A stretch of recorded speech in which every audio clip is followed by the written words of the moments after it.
I think it's time we blow this scene. Get everybody in the stuff together. Okay, 3, 2, 1, let's jam.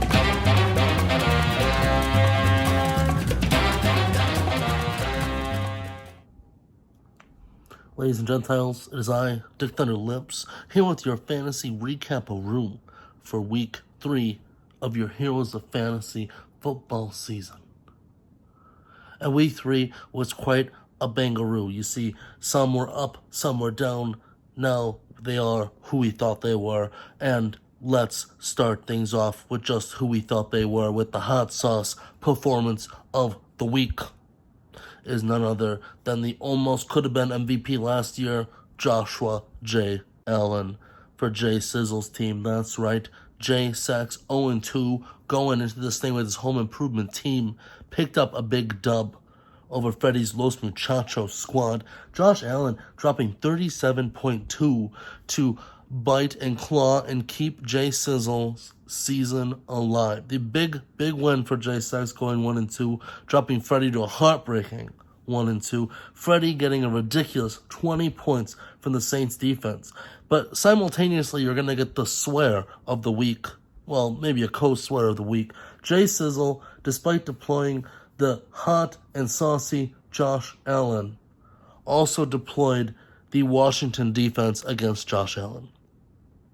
As expected, Washington dropped a big gooser against Josh Allen. Dude, you can't have the QB and then play the D against the QB. It's not a thing. I don't even know. I mean, maybe it's a thing. I don't think it's a thing. Meanwhile, you got Freddie over here playing Jameis Winston and the Saints defense. You know, at least he's got some synergy. But, you know, it didn't pan out for him. JSex getting the big dub, going to 1-2 and staying alive. We're going to try to get an exclusive interview with Jay Sizzle very, very soon. Your champion of 2 years ago, Hot Chub Time Machine. JSex keeping things alive. Meanwhile, on Freddie's side, you hate to see it. A big hot pickup with Rondaley Moore. Dude paid a lot for this guy. Looked like he was popping off for the Cards. He dropped 1.4. Heartbreaking performance after Freddie broke the bank to pick this dude up. So stay tuned for him. Is it free agency gold or a free agency farce, folks? Now, moving right along, there was a few bench boo-boos this week, but the biggest boo-boo of them all was between Zach's Fits and the Tantrums team and Adrian's To the Pits of Hell We Go. Suddenly finds himself 2-1 after basically giving up after week 1.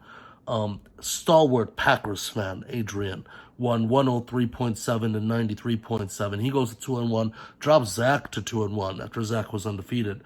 But Zach staring at 21.7 points from Peyton Barber sitting on his bench. Now, granted, you know, you're not going to play Peyton Barber over Kareem Hunt or Najee Harris. Both those guys popped off. But Juju with only 4. Kenny Golladay continues to disappoint with only 8. Maybe it's time to dial up Peyton Barber, at least if Mr. Jacobs is still hurt. But, you know, the window is open. The window might be closed. Zach still with a solid team. But, dude, you hate to see it. When you lose by the dude you could have played. Maybe he wasn't going to play him.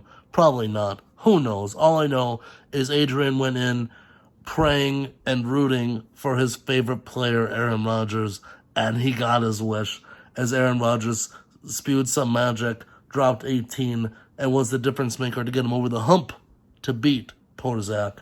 So, big win for the Packers and their number 1 fan, Adrian, as his team gets the dub this week. Can we talk about when you move that game to Monday night and you think it's going to be a real barn burner and it ends up being a real turd monger? Well, here's the turd monger of the week.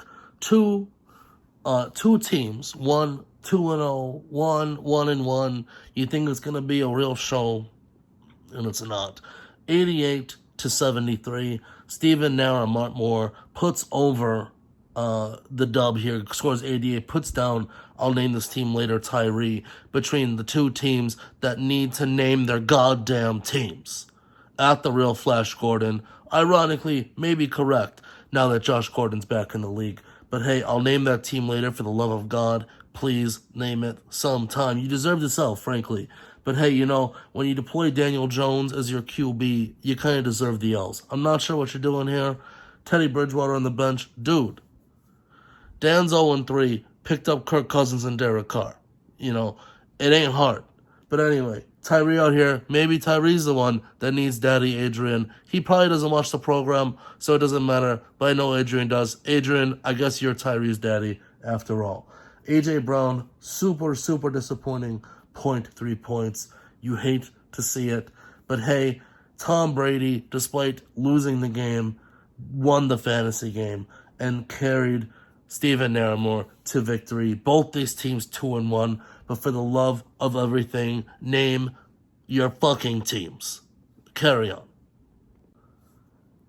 Take a look at the standings real quick. We got Ricky G, the Chief, outstanding alone. The Cheese at the top, 3-0. And then a glut of 2-1s and a few 1-2s. And then two people just the worst. Matt Segovia and Danny Boy with the 0-3.